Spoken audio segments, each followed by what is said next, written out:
This is not a finished presentation. Uh, I uh, um, I just put images on my thumb drive a few weeks ago, intending to start on a future clinic.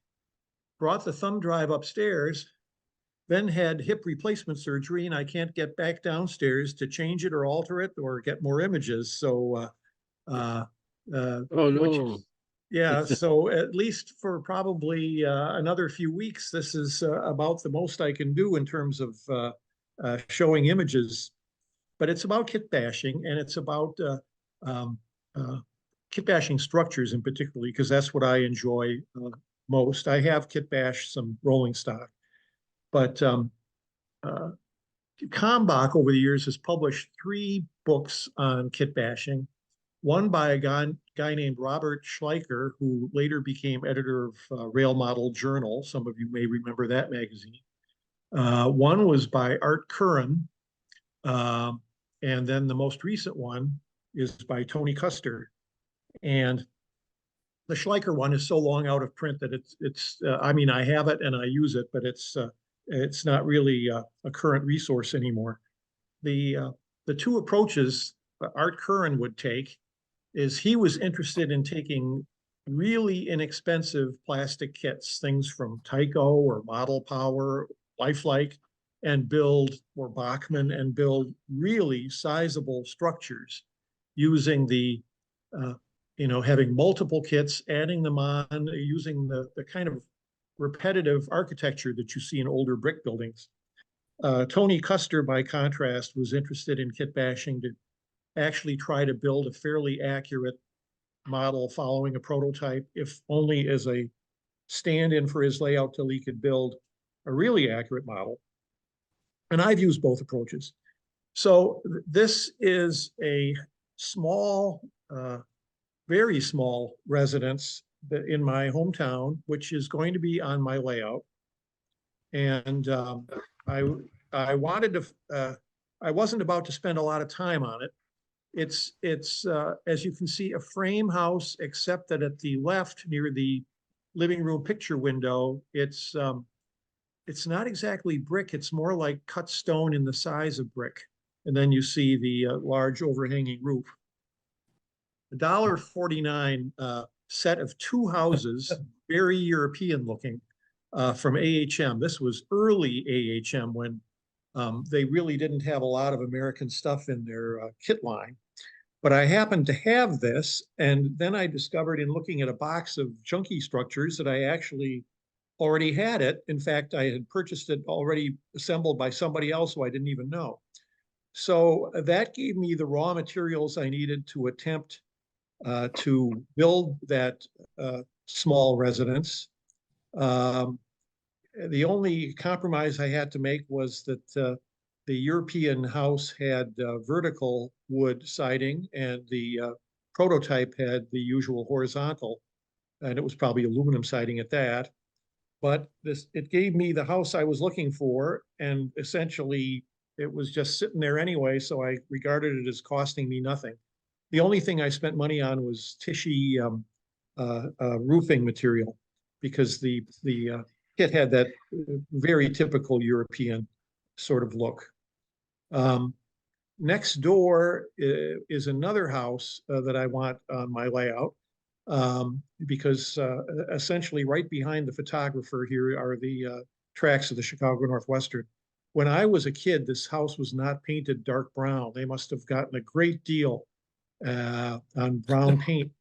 Um, uh, but using the remnants of that first kit, I was basically able to build the house as I remembered it. And this house actually did have the vertical siding. And again, I used Tichy roofing. Uh, and I included this picture just to show how using bits of plastic and bits of paper, I was able to make enough view blocks that you couldn't just look through it, because otherwise it's an awfully small house, but so is the actual house.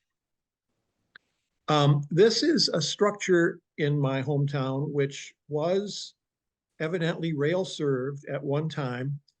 You can see the historic marker in front of it. The very first passenger airliner built in the United States was built here. And the reason why you've never heard of it is that it crashed on takeoff, on its first takeoff.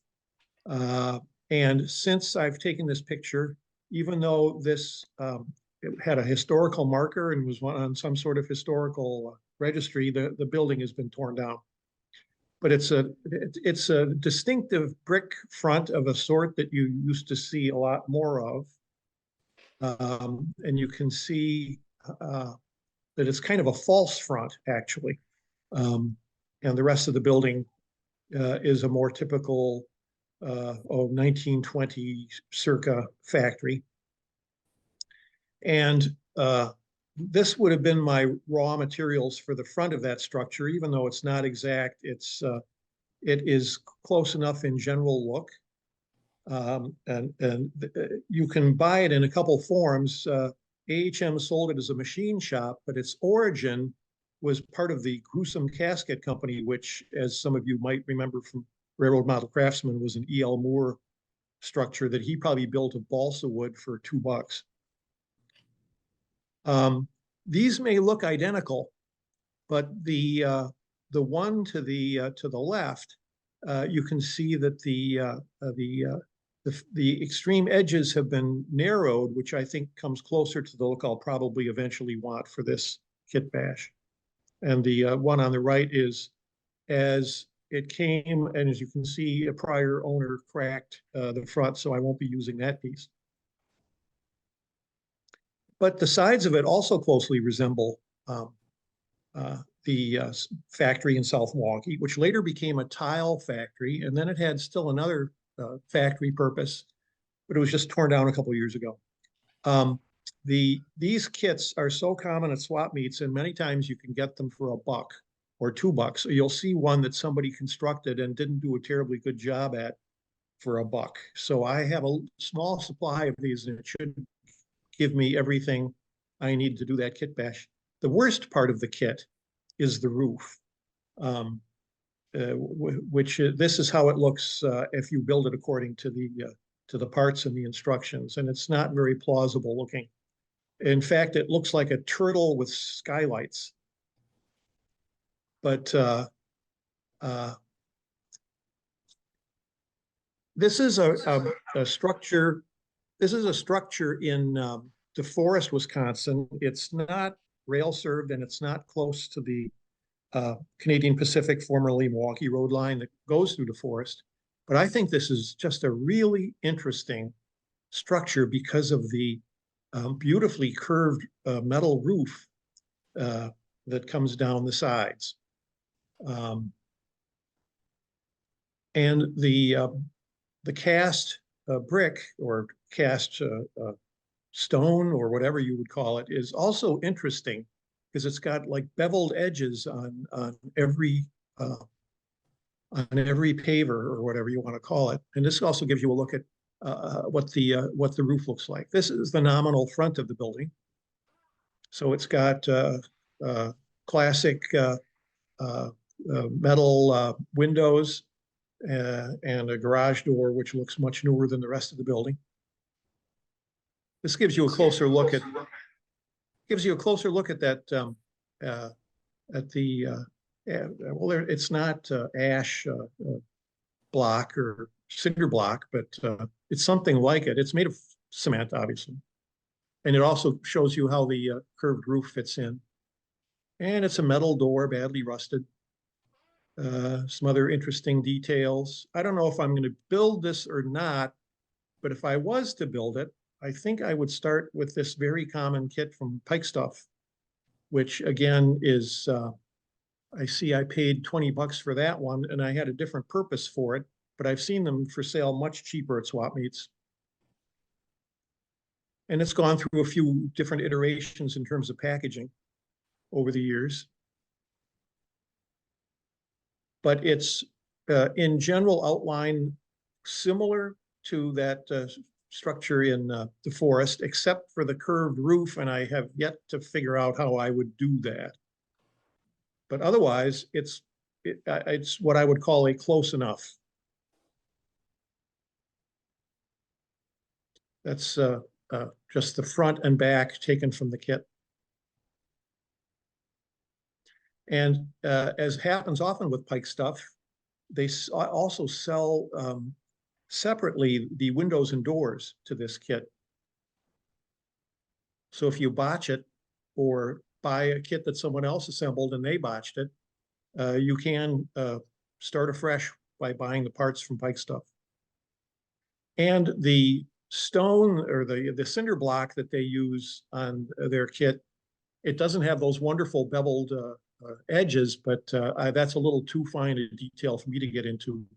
But Pike stuff sells concrete blocks of various sizes, small, intermediate, and large, and it's an exact match for the concrete block in that particular kit. So again, there's many things you can do with it in terms of expanding it or changing it because of the way Pike stuff chooses to sell their models, which I'm all in favor of. Here is a kit that Art Curran himself used a lot in his kit bashes. He would stack these up 5 or 6 stories high. And at one time, this was a Tyco kit, then it was a Lifelike kit. I don't know if anybody offers it now. It might be that Lifelike/Walters still offers this kit. And it's meant to be able to be assembled in several different ways. So it's meant to be flexible, but what Art Curran would do is make this into a 5-story building. And it would be believable because of the repetitive nature of the castings, captured and followed the repetitive nature of big brick buildings. Here would be, for example, something you could probably do. This might be in Oswego, Michigan. This would be like a few of those Mount Vernon manufacturings piled up on top of each other. And maybe 4 of them would be needed to model this building. I can't recall now where I saw this one, but similarly, maybe 3 Mount Vernons piled on top of each other would get you here. This is along the Santa Fe. This is one of the former Sinclair oil pumping stations along the Santa Fe in Illinois. There's a lot of them still around, oddly enough. None of them, of course, are pumping oil. They burn coal to create heat that would keep the oil moving. And this is also along the Santa Fe. It's a different pumping station in Pomona, Illinois, which don't even bother looking for it on a map. It's just the name of a siding. But again, it has much of that look of the Mount Vernon manufacturing from Lifelike. This is along the Iowa interstate, and it has something of the look of Mount Vernon only because the bricks are so big. And of course, you can see where there was a prior brick building next to it that's since been torn down. An interesting effect to try and model. I don't know how you do it. This is in Canton, Illinois. It used to be a factory or warehouse of some sort. And this looks very much like 2 Mount Vernons stacked on top of each other. Different view of the same structure. I think I may have shown some of these images before. In my hometown of South Milwaukee, some real estate developers in the 1890s really kind of went nuts and were promoting all manner of businesses and schemes, and they were selling off real estate, hoping to make a profit. And they were convinced that they had induced a major university to locate right there in South Milwaukee. So they were so confident that they convinced the Chicago and Northwestern Railroad to build a depot to serve it. Well, the college never built there. So this depot, after a couple of years of virtually nobody using it, the Northwestern lost interest and sold it to someone as a house. They proceeded to move it a little ways away from the right-of-way. And these newspaper images were taken right before it was torn down. They tried to find a historical society that would have taken it, but it had been neglected for too long. It was just in basically rotten shape. Here's how it looked originally when it was first converted to a house. in 1906. Now take another look at that. If that looks familiar, then you're thinking of the Revell passenger station, which also was a Chicago Northwestern prototype. The difference is this has a simple multi-angled roof, and the original structure had a hip roof, which is going to be a challenge to model, but otherwise it's very similar. And then you might remember that AHM came out with a copy, only they put in 2 dormers, not 1. And improbable dormers given where the doors are. But this is also frequently seen at swap meets, and the parts are interchangeable. So this is something I would like to have on my layout, because I definitely remember this when it was a derelict and falling down old house, but you could clearly tell it had been a railroad depot. This I include just for reasons of an interesting structure. As you can see, the lower first floor has a vertical wood siding, and the top floor has horizontal wood siding. And then you have all this torn off tar paper. This isn't really a kit bashing. This probably would be a kit bashing project, but I haven't found the kits yet. But what I really don't know how to do is how to model the torn off tar paper. So that'll be if I build this building, and I haven't convinced myself I'm going to do it. That'll be the project with that one. And that's as much as I've got. You know, you talk about the tearing that off. I think you could use some very thin paper, and once you get it wet, I think you'll find it tears pretty easy. Like a tissue paper. The problem with tissue paper is it's the grain of it. I don't think it has the right grain.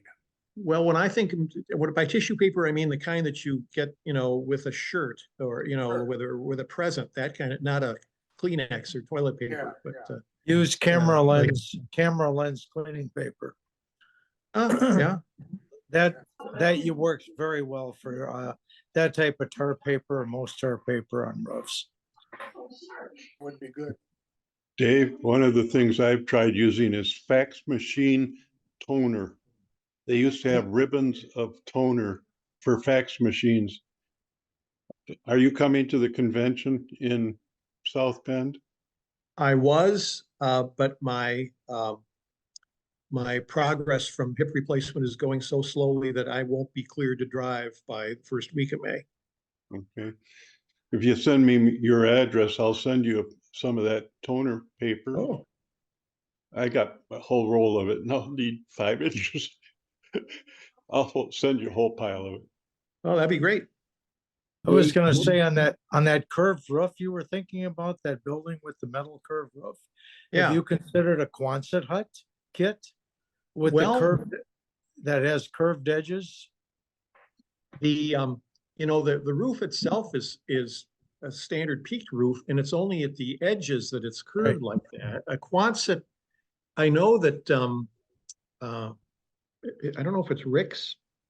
Someone sells castings for like a butler bin, and they sell castings just to enlarge a butler bin, and that, if you pieced them together right, they might give you that look. Oh, okay. But it's not a standard corrugated roof. If you remember back to those images, it was Right. a very distinctive kind of corrugation. David, do you have a table saw? I do not. Okay, well, I was gonna say you could use a piece of water pipe, plastic water pipe, and cut segments out of it to make the curve and fit them in. And the other thing is, the building you showed in Pomona? Yes. Okay, that concrete, if you were a concrete dealer in your hometown, you could buy the molds to make those bricks. And I wish I could remember the name of the company that made them. They were cast iron molds. They were slightly tapered. I have a house that's built of them. The basement walls are exterior basement walls are that same brick. And there's hundreds of houses in our town with that same exact brick.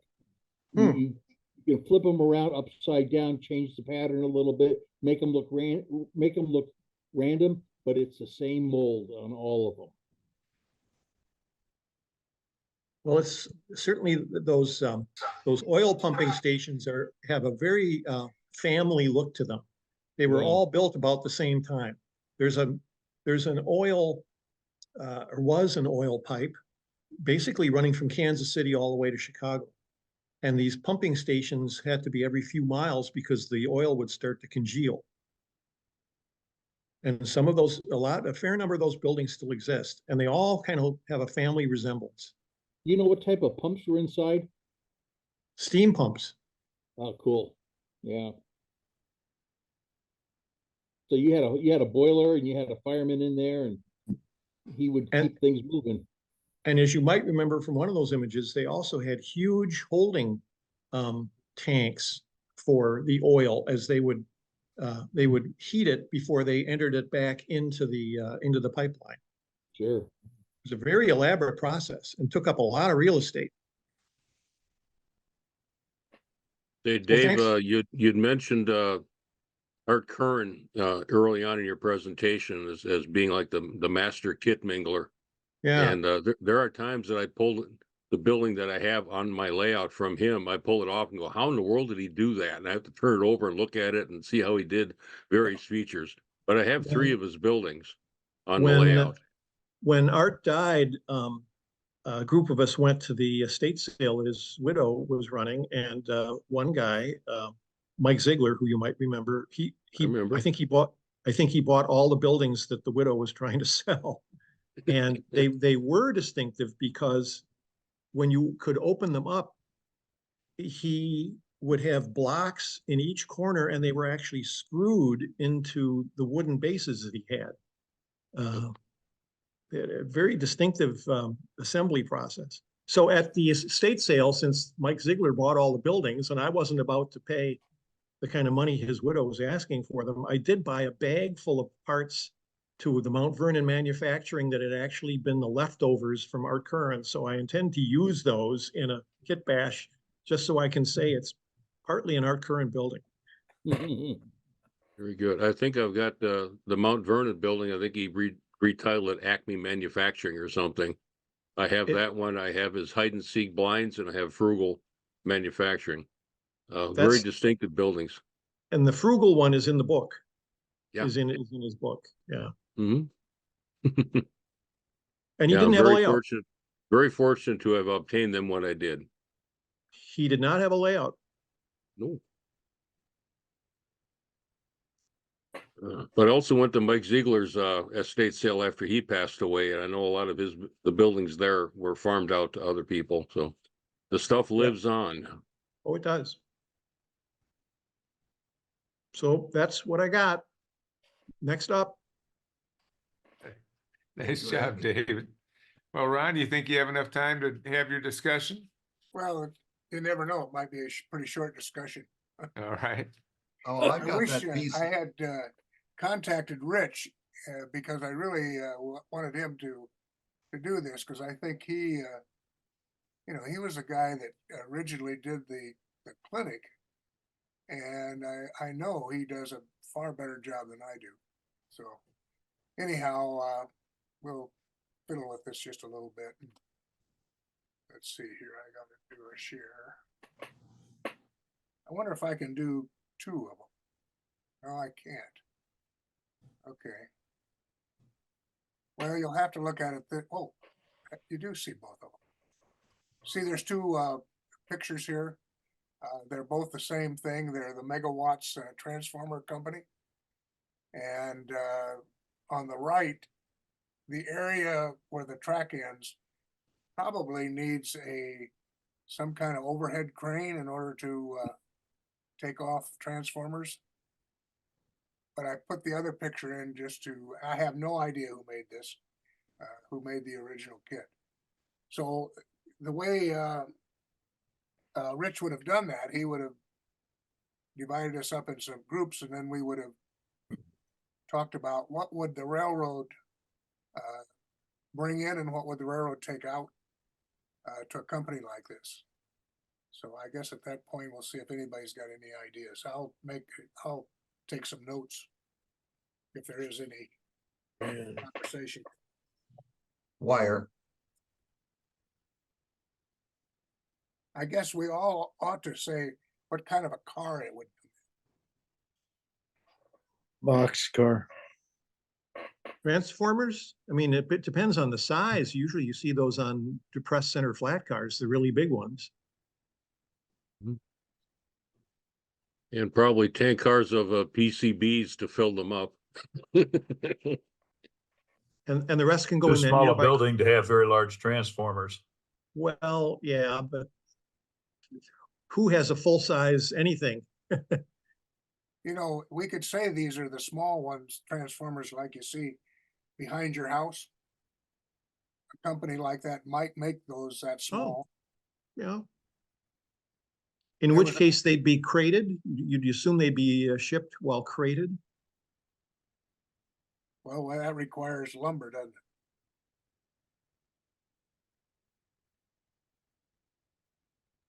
We had a company in New Troy that was, they processed wax out of transformers because it needed to be recycled. And they were never on a railroad, but I assume they brought it in tank trucks. But the company went out of business. I'm not sure what happened to it, but Wouldn't you need metal for the cabinets? yeah, okay. Would there be ceramic castings? A lot of the transformers had ceramic insulators and stuff.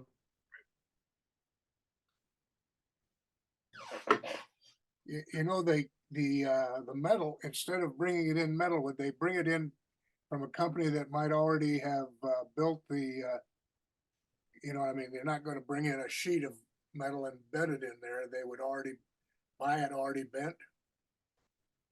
It depends. It depends. They might have the equipment, you know, the brakes and a small machining area, like a brake to do all the bending and forming of the cabinets.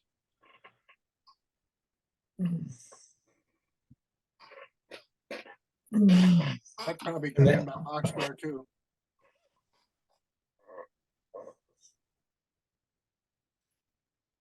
Well, that's 6 different kinds of cars you can bring in there. Yep.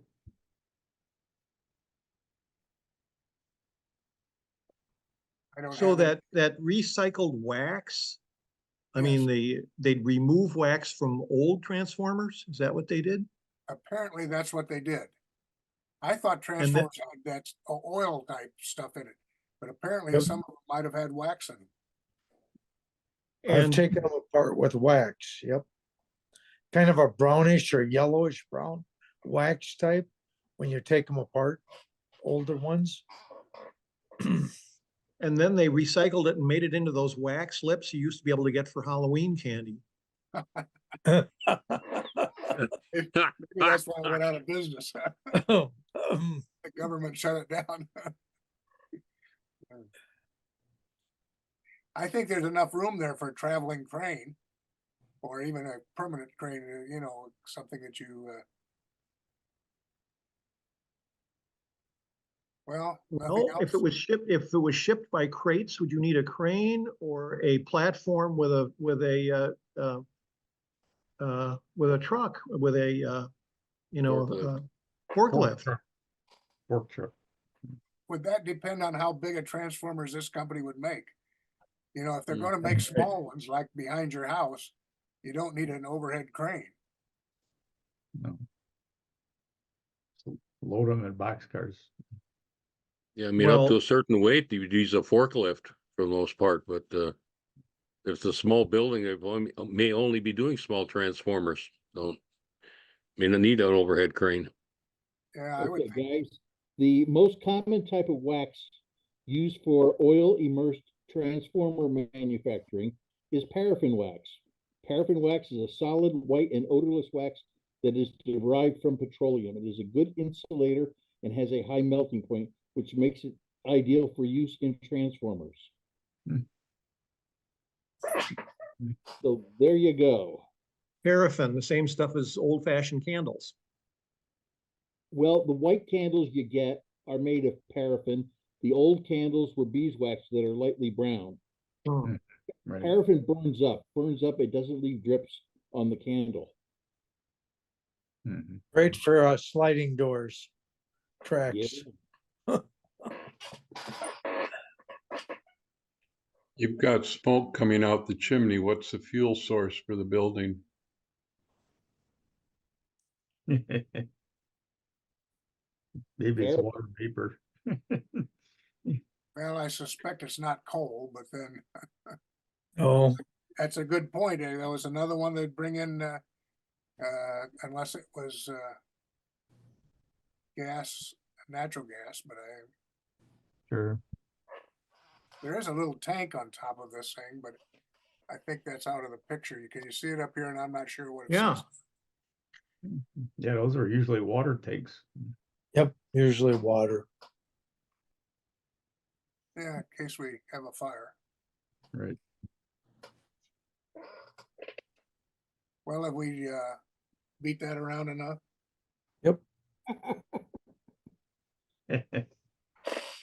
Okay, Rick, or Greg, you can decide whether we ought to do it again or this is the end of this.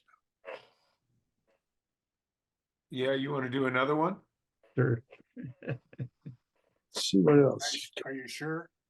Yeah. Yeah, Okay, I'll see if I can get rid of this somehow. I'm not sure how to get rid of it now that I've got it.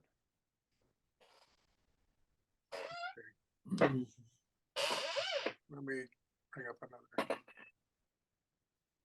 another building.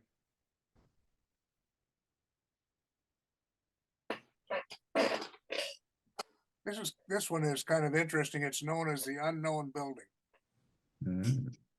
because there's no sign or nothing on it. So I guess if you're gonna look at this one, you gotta say, what in the world are we gonna do in this building? Yeah, we can't see it yet. No, I know it. I'm still trying to Oh, okay. get it opened up here.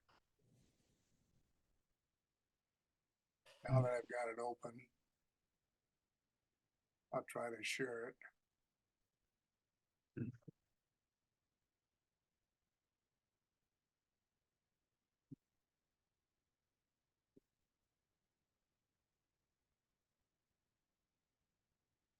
Well.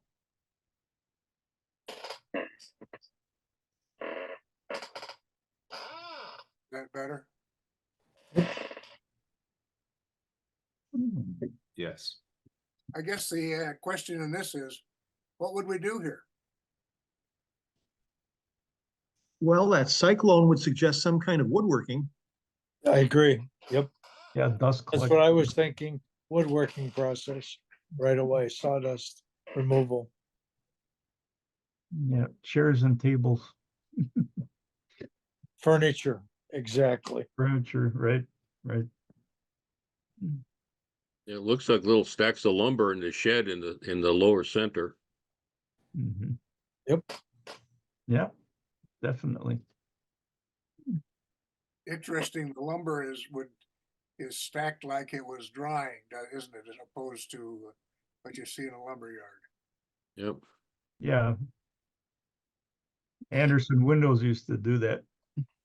They had a big yard where they'd have lumber drying out in stacks and they'd cover it with canvas so the sunlight wouldn't darken it. Mhm. Well, you Not could make sure. this a window and door factory. Oh, Sure. yeah, Yeah, right. So, yeah, it could be making window sash or Yep, window and door. sure, sure. there Or is another molding. building with that on here, so it You can't be. you need some glass too and boxcars or something. What would you think this thing is? What are we looking at? What? This, I don't know, you see my cursor going around? No, No, Okay, you No. see the tank car and the red brick, it's right No. above the No. red brick. we can only see one corner of the car and you can't tell it's a tank car. Well, except for the walkway on it. I can't see any of that. Can you see the I red just see a building? coupler and No. and sill. Yeah. Ron, the photo is centered on that stake truck. Does Yeah. that help? Oh, yeah, the other way. Yeah. That's I the- noticed there's a random Katie Coupler sitting there. Yes, right by the track bumper there. Casualty. I see the coupler down here. Yeah, now you got your cursor going there. Is that better? Oh, That's- yeah, way better. Oh, yeah. Way, now we can see the whole thing. Oh, Lots I of look at it all. fittings. Well, it's not gonna be a sash and door, because there is one of those already there. But Yeah, it could be making furniture. What's the, well, it looks sort of like a striped Morton salt shaker off to the right. On the top of the roof. That's what I was asking about. That's the one I was wondering what it was. It It's was part in brown a with- kit and the guy just had to use it. It's brown with black lines going up and down. And a Yeah, pipe. yeah. I have that no must be idea the, what you- that must be what comes in on the tank cart. Maybe molasses. You Wouldn't know, it need- there Wouldn't it need was, lacquer or varnish? Sure. Varnish is the- possible. the other thing Glue. it could be, there was a factory in South Milwaukee that made like church supper type tables, really heavy things. Oh, yeah. And they were made of wood, but they were covered with formica. And they Okay. would get formica in rolls and they would get the glue in barrels. So that might be a glue storage silo, Yeah, resin. liquid glue. Yeah. And then it gets heated up and applied to the wood of the table, because that's how this outfit made its church supper tables. Mhm. That's a good idea. And they had a cyclone and it was rail served. I guess you've solved the problem. Now I need a name for it. Well, I think, was it called the Mitchell Manufacturing, Ken? Right. Yeah, what town is this in? What Well, town there's a is this couple of- in on the layout? There's a couple of names that could be, and that's family names of Brown and Robinson. Could be one of Ah. those. Oh, that'll work. There you go. Yeah, Well- use them both, Brown and Robinson. Yeah, that sounds legit. Yeah, Well, if they're making church supper type tables, maybe we should name it after Doug. Yeah. well, those are the only two that I had talked about. So that's it. I'm done. All right, thanks, Ron, and thanks, Dave. I think that was enjoyable. We'll do that again sometime. Has anybody else got anything that they want to do to fill 20 minutes? Other Start than cooking watch my ribs. What's that? I want to start cooking my ribs for dinner. Oh, okay, well, we'll leave you to that. That's a different Zoom, the cooking show. All right, well, we will do this again next week. And if anybody would like to present, just let me know. We'll put you on the schedule. Thanks, everybody, for coming. And of course, thanks to Dave and Ron for presenting. Have a Alright. good Thursday. Yeah, have a good night. Good night. Good night. Yeah, get well, Dave.